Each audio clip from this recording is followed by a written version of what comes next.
Welcome back to Bitwig Studio, my friends. So this tutorial today, if I may call it that, will be about Phase-4, the Phase-4 synthesizer within Bitwig. And if you are really well acquainted with frequency modulation basics and the synthesis process behind it, please know that this tutorial might not be for you. I'm barely scratching the surface myself. I just got into this. And it's basically a video for all of you out there who have wondered about the Phase-4 and don't really know what to do with it and can't really get anywhere with it. And so if you're really professional already, just skip this video because it will most likely be embarrassing on my part if I try to explain this. So with that out of the way, what is Phase-4? Well, Phase-4 is a frequency modulation synthesizer, they call it. Similar to Native Instruments FM8 and some of the other legendary ones. And most people, I guess, well, I can talk about myself. I started with subtractive synthesis. So things like Massive or synthesizers like the Polysynth that is in Bitwig. So in a way, what we do in subtractive synthesis is we create a waveform, we create some kind of sound, and then we carve out parts of it using the filter, which there's also a filter section in here. But this thing works differently because what we have here is we have 4 oscillators in this thing, differently color coded, and we have a big mix knob, which basically lets us know which one is audible. Right now there's none is audible, and if we turn this up, we can only hear the red one. If we turn this up, we can only hear the purple one, and so on. So that should already clear up some confusion. So if you, I recommend you start basic with this. So what do we have here? We have a sine wave, and we can hear the sine wave, and I've created a little patch here. And if we play this, you can hear it's basically just a sine wave. We can also see this on the oscilloscope that I put in here. And what we can do now with the sine wave is we can change its ratio, which is kind of similar to octaves or adding harmonics. So if we double the denominator, we jump up an octave.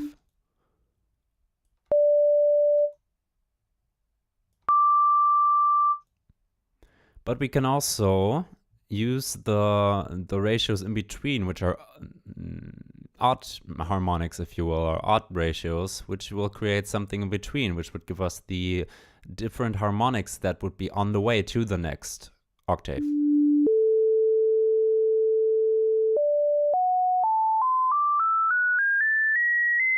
And so forth. But here we still have the sine wave, a sine wave as the basic waveform, basically. So the magic of this thing, we can put it back to where we were, is we use other oscillators that modulate the waveform of the first oscillator. So in this case, we have a sine wave on the blue one, and we want to use this blue oscillator to affect the red oscillator. How do we do that? Well, first of all, we have to turn the modulation knob up on the red one, which basically is the master knob for all your incoming modulations from the other colors. So if this thing is turned down, you won't hear any modulation from the other ones. Let's say we put this to half, and then we say, okay, we want blue. You can see this on the blue dot here. We want blue to affect the waveform of red. We could also change to purple. We say purple affects red. But for now, we want to have blue affect red, which puts on like this. And you can already see here how it changes the original red waveform. So if we turn this back down, you can see how that changes it. This is our normal sine wave that we get from red, and we turn this blue one up.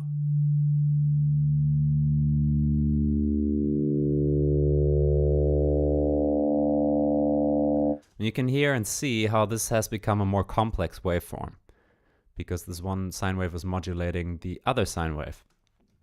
And what we can do with this now is and this is what I want to get to you today in terms of information if you're just starting out, use movement within these parameters and slowly build up something that morphs. So Let's say we want to affect the amount that this modulation is applied.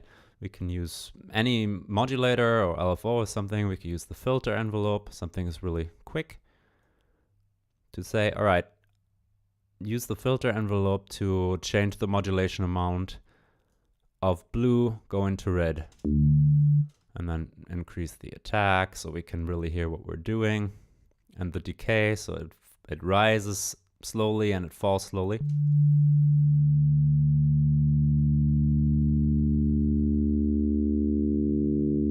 And you can see what's happening here. So this is already something else. And then what you want to do maybe is change the ratio of the controlling or of the modulator. I'll just call this the modulator now. So change its octave or use its odd harmonics in between. So pros in this would probably be able to explain this really well. I'll just want to give you permission to mess around with this a bit.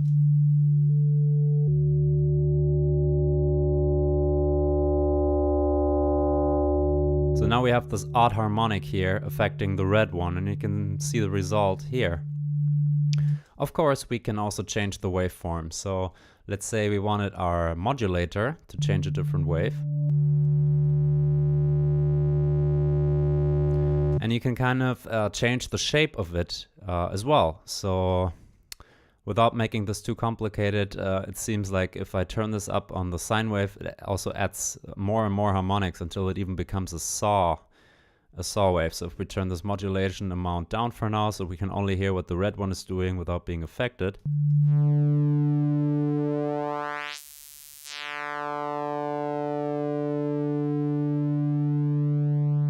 Almost sounds like pulse width modulation. So yeah, I'll leave this to the pros out there to explain all this, which is again not the aim of this video. So I'll turn the modulation amount back up so we can hear what how blue is affecting red. Maybe a little more.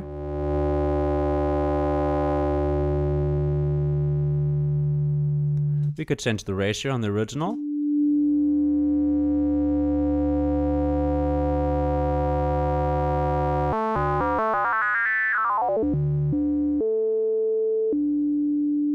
And of course, we also have a filter section here, which you're familiar with. So let's say we wanted to put a bandpass filter and put it somewhere here.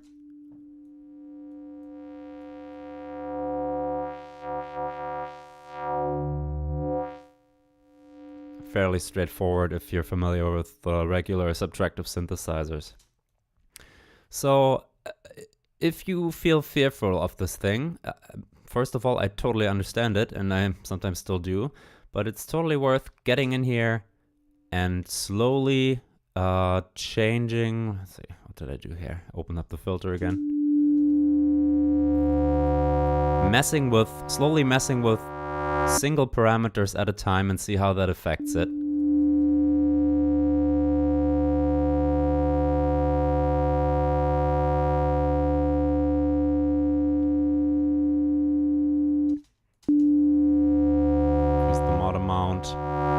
We can use extra formants here that are built in, which is the small number next to the waveform.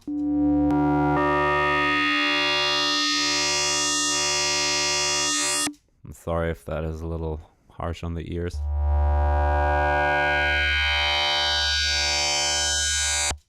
Turn this amount back a bit. Sometimes less is more with this one, with the synthesizer.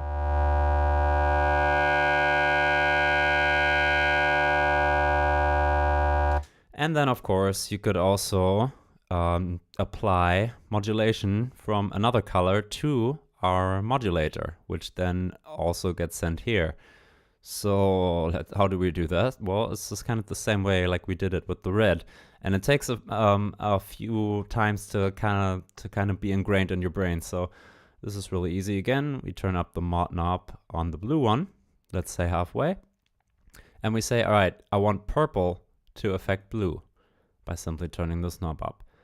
And then we change the settings on purple, which will affect to this amount what blue does, and then blue, as we have said here, will affect what red does.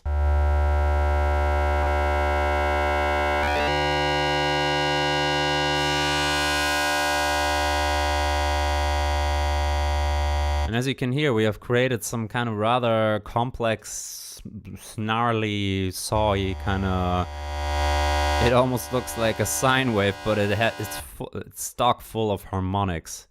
And so you can really, especially if you use weird ratios like this, you can really create some really crazy sounds. Especially if we go down to lower octaves. Let's see if that works out now.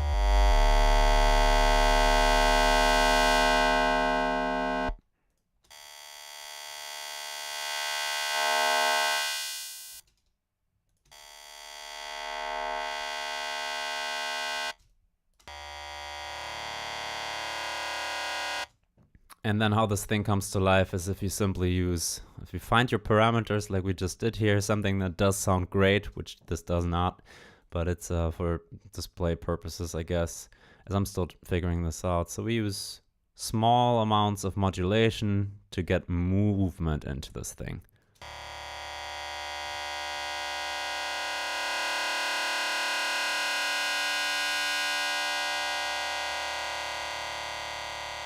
Which already sounds awesome.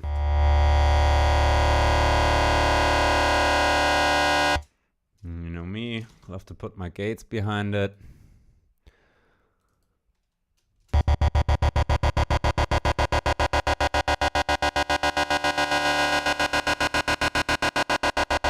So, I mean, this does sound like a really crazy, harsh saw, but basically what we have done is we have just created this from 3 different oscillators.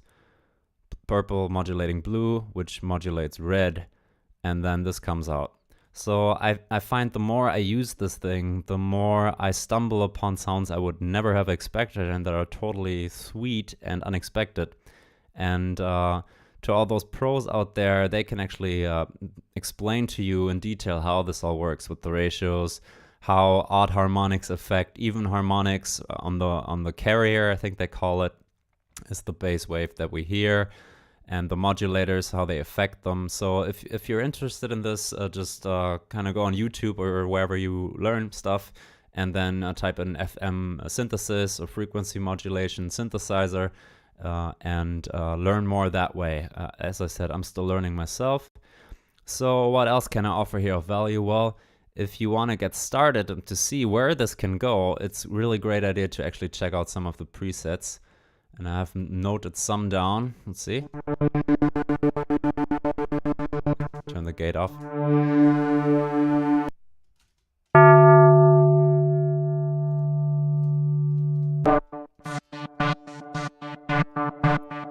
And you can see what's going on here.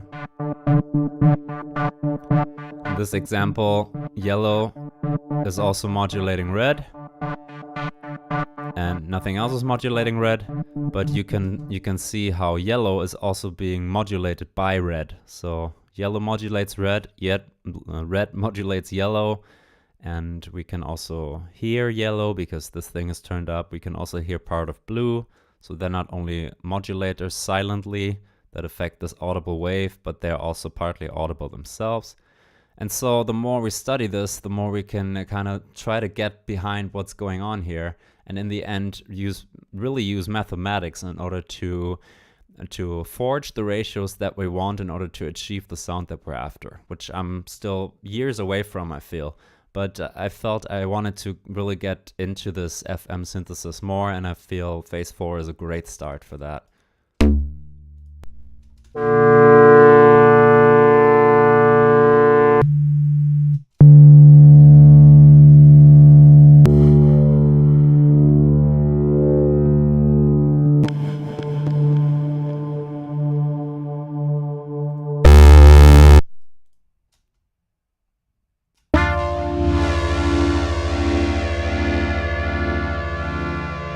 Here you have the master control, so this will override, it's kind of a macro, so you set your shapes as you want them, and this one overrides them temporarily without ever changing the actual position. So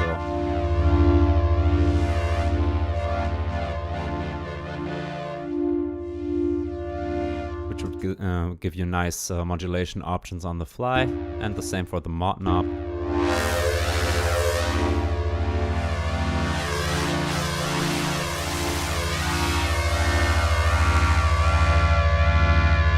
So as you can hear, it's incredible what they have built here, and it's one of the only synthesizers that I really like the presets of. Not all of them, but there's some really good ones in here.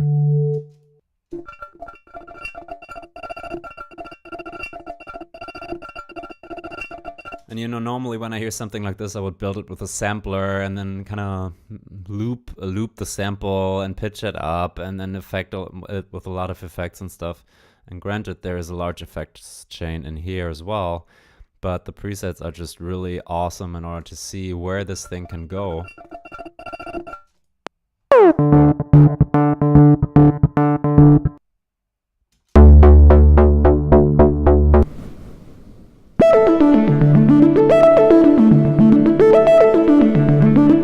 You can hear how clean and how great it can sound. And as you can see here, the ratios are really nothing spectacular that I always try. I always try to put some crazy ratio, and sometimes less is more with this one. But you can see how in the synthesizer it's really benefiting from movement. So if you're stuck and if you can't get any smart sounds out of this thing, and if it sounds boring, try to affect the parameters that you use in some small way and see how that changes the sound.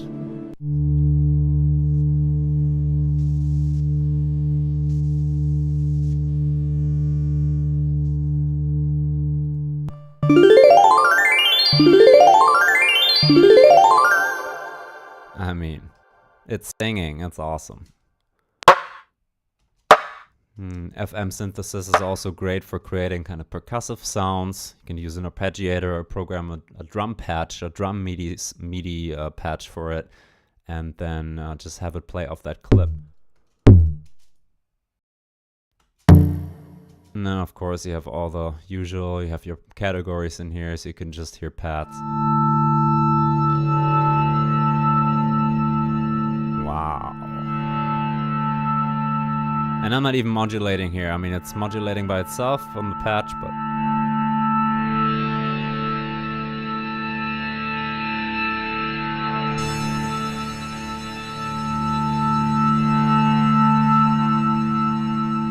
So I gotta say, I mean, this is really, really something else. And if you want something new and if you want to try something else, go try this Phase-4 synthesizer out and be amazed. And I still have a lot of work to do until I get... Well, I actually still dig this.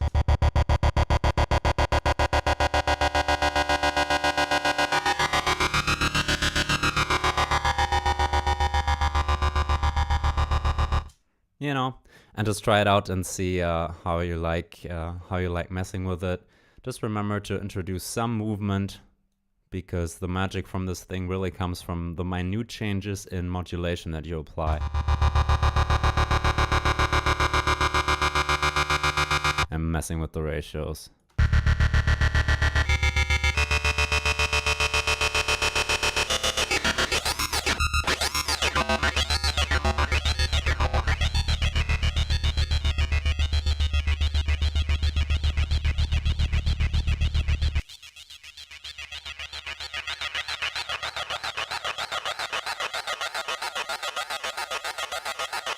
And this is a totally usable sound that I would love to use for something, but I never do. Because I'm still just starting out, I only make sounds here, and then if they don't work, I just scratch it and kind of bookmark it in my brain as some kind of mileage, you know? Because the more you work on this thing and the more you work on anything as a human being, the better you get, so I hope this takes a little bit of fear away of this totally complex looking thing that doesn't seem to make sense. Hope I could give you some help in kind of decoding this thing. And as I said, frequency modulation, FM synthesis is the tag you want to look up on the internet and have some people explain it that can do it way better than I can and that have really understood the process behind it thoroughly. But yeah, if you want to try this out, you can get the Bitwig demo of their website and just use it and mess around with it and see how you like it. And if you want to buy Bitwig, you can find my affiliate link in the description below, get 5% off and be totally happy with Bitwig Studio. Still using version 2.3 here, and they are on version 2.4 with lots of new awesome stuff. Will upgrade sometime when I will be able to do so and once some other priorities are off the table. So once again, thank you for your time. Hope you learned something. And please, if you have some great resources for the other ones to look up FM synthesis, or if you have done videos by yourself, please link them here so we can all learn something, me included. Thanks for watching, guys. Bye-bye.